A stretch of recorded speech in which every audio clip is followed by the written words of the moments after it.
สุมิตาเป็นเด็กหญิงที่มีหน้าตาสวยงามและเป็นบุตรสาวของเศรษฐีผู้หนึ่งในเมืองราชคฤห์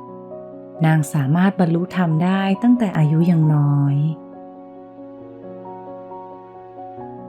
วันหนึ่งนายพรานชื่อกุกุทามิตาเดินทางเข้ามาในเมืองเพื่อขายเนื้อสัตว์ที่ล่ามาได้เมื่อนางสุมิตาได้เห็นชายผู้นี้นางก็เกิดตกหลุมรักอย่างหัวปักหัวปำ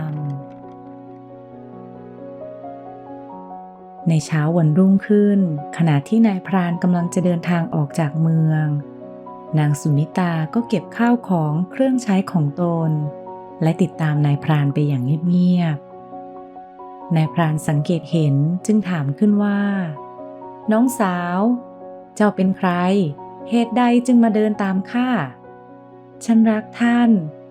และฉันตัดสินใจแล้วว่าฉันจะเป็นภรรยาของท่าน ใครสั่งให้เจ้าติดตามข้ามา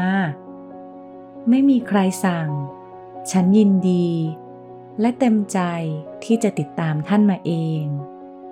นายพรานได้ฟังดังนั้นก็ตอบกลับไปว่าไม่ต้องตามมาอีกแล้วข้าไม่ต้องการภรรยานายพรานมุ่งหน้าเดินทางต่อไปเพื่อที่จะกลับบ้านระหว่างทางนายพรานจะหันกลับมามองอยู่บ่อยๆเพื่อคอยดูว่านางอยู่ตรงไหนแต่ทุกครั้งที่หันกลับมาก็จะพบนางสุมิตาเดินตามอยู่ด้านหลังนายพรานจึงถามขึ้นอีกว่าเหตุใดเจ้ายังตามข้ามาอีกฉันบอกท่านแล้วว่าฉันรักท่านและจะเป็นภรรยาของท่านกลับบ้านไปซะเถิดน้องสาวข้าไม่ต้องการเจ้านางสุมิตายืนยันฉันไม่กลับฉันจะเป็นภรรยาของท่านนายพรานได้มองพินิจพิจารณาและได้เห็นทั้งความงามความแน่วแน่ความตั้งใจและดื้อดึงรวมทั้งความอ่อนโยนในตัวนางนายพรานจึงตัดสินใจรับนางเป็นภรรยาครั้นเวลาผ่านไปนางให้กำเนิดบุตรชาย7 คนทั้งหมดเติบโตขึ้นเป็นนายพรานแต่งงานและอาศัยอยู่ในหมู่บ้านเล็กๆกลางป่าทุกเช้าเมื่อสามีของนางตื่นนอนนางสุมิตาก็จะทำหน้าที่ของภรรยาเตรียมอาหารเช้าให้สามีรวมทั้งเตรียมเครื่องมือและอุปกรณ์ล่าสัตว์ให้สามีก่อนออกจากบ้านเมื่อสามีกลับมาในตอนค่ำนางจะนำอาวุธและอุปกรณ์เหล่านั้นไปทำความสะอาดและนำไปตากให้แห้งตามที่สามีได้สั่งไว้วันหนึ่งพระศาสดาทรงตรวจดูสัตว์โลกในเวลาใกล้รุ่งทรงเห็นในพระญาณของพระองค์ว่านายพรานกับบุตรและสะใภ้มีบุญบารมีถึงพร้อมสมควรที่จะบรรลุธรรมได้พระพุทธเจ้าจึงเสด็จไปยังที่ที่นายพรานวางกับดักล่าสัตว์ในป่าทรงแสดงรอยพระพุทธบาทไว้ใกล้บ่วงของเขาจากนั้นพระองค์ทรงประทับนั่งบนก้อนหินใต้ร่มพุ่มไม้พุ่มหนึ่งข้างหน้าเมื่อนายพรานกลับมาตรวจดูกับดักก็พบว่ากับดักเหล่านั้นว่างเปล่าไม่มีสัตว์ใดๆติดกับดักเลยเมื่อมองไปที่พื้นก็เห็นรอยเท้าจางๆมีลักษณะคล้ายรอยเท้ามนุษย์นายพรานจึงสรุปว่าเจ้าของรอยเท้านั้นเป็นผู้ปล่อยสัตว์ออกจากกับดักและขโมยสิ่งที่ตนล่าได้ไปเสียหมดนายพรานจึงออกตามหาขโมยและได้เห็นพระพุทธเจ้านั่งอยู่ไม่ไกลจากบริเวณนั้น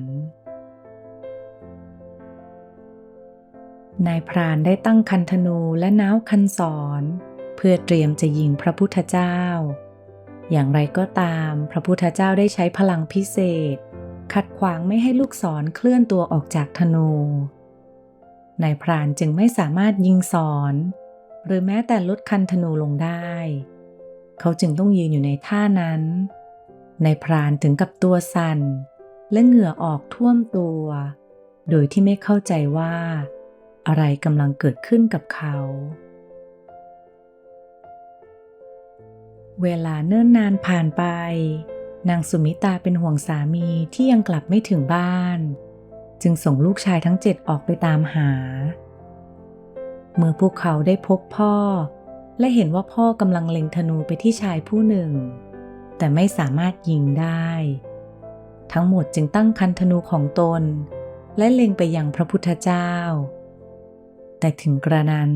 พวกเขาก็ไม่สามารถยิงลูกธนูออกไปได้เช่นเดียวกันจึงได้แต่ยืนง้างศรตัวสั่นและเหงื่อออกท่วมตัวเมื่อเวลาผ่านไปนานพอสมควรนางสุมิตาเป็นห่วงสามีและลูกๆที่ยังไม่มีวี่แววกลับถึงบ้านจึงรวบรวมบรรดาลูกสะใภ้ทั้งหมดและออกตามหาพวกเขาเมื่อนางเห็นสามีและลูกของนางเล็งธนูไปยังพระพุทธเจ้านางจึงตะโกนออกมาว่าอย่ายิงนั่นคือพ่อของฉันได้โปรดอย่าฆ่าพ่อของฉันอย่าฆ่าพ่อของฉันเลยเมื่อนายพรานและลูกๆได้ยินดังนั้นก็พากันคิดว่านี่ต้องเป็นพ่อตาของเรานี่ต้องเป็นคุณตาของพวกเราแน่ๆเลยทั้งหมดจึงลดคันธนูลงทำความเคารพพร้อมทั้งขอขมาณขณะนั้นพระพุทธเจ้าเล็งเห็นว่าพวกเขาพร้อมแล้วที่จะรับฟังธรรมะจึงได้แสดงอนุปุพพิกถาพระพุทธองค์ทรงอธิบายว่ามนุษย์ควรทำความดี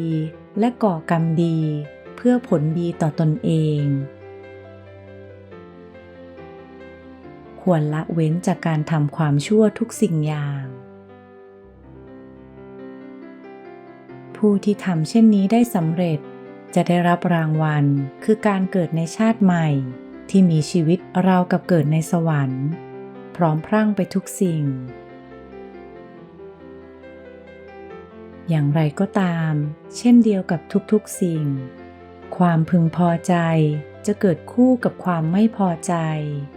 ความได้เปรียบจะเกิดพร้อมกับความเสียเปรียบ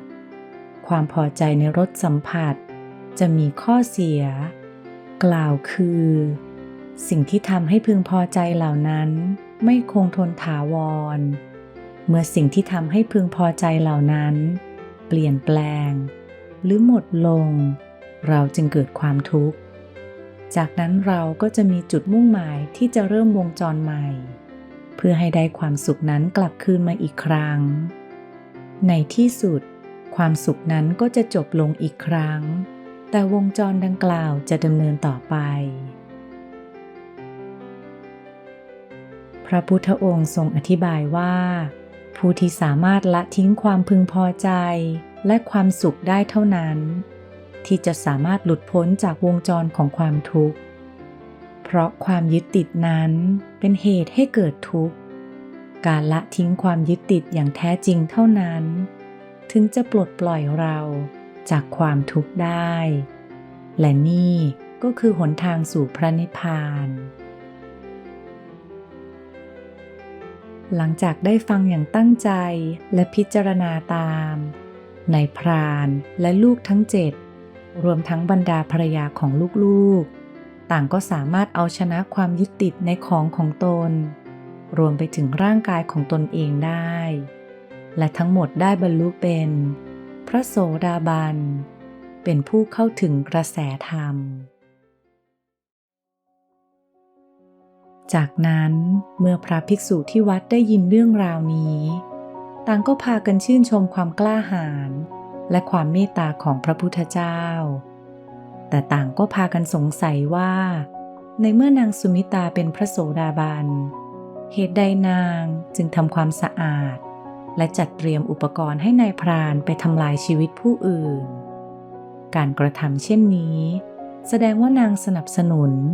และมีส่วนร่วมในการฆ่าสัตว์เหตุใดผู้ที่เป็นพระโสดาบันจึงทำเยี่ยงนี้พระพุทธเจ้าทรงอธิบายว่าก็เปรียบเสมือนมือที่ไม่มีบาดแผลหรือผิวหนังไม่มีรอยเปิดเมื่อมือนั้นไปสัมผัสยาพิษมือนั้นก็จะไม่ได้รับพิษ เช่นเดียวกันผู้ที่ไม่มีเจตนาที่จะทำสิ่งเลวร้ายก็ไม่ใช่คนเลวร้ายอย่างแท้จริงนางสุมิตาจึงไม่มีส่วนร่วมมิได้ยินดีและไม่ได้สนับสนุนการฆ่านั้นนางเพียงแค่ทำหน้าที่ภรรยาที่ดีสำหรับนางการส่งคันธนูและลูกศรให้สามีก็ไม่ต่างอะไรจากการส่งช้อนส่งผ้าเช็ดตัวให้สามีเพียงเท่านั้นคุณได้เรียนรู้อะไรจากนิทานเรื่องนี้บ้างหวังว่าคุณได้รับประโยชน์จากเรื่องนี้คลิกไลค์หากคุณชอบและคลิก subscribe เพื่อติดตามคลิปวิดีโอใหม่ในครั้งต่อไป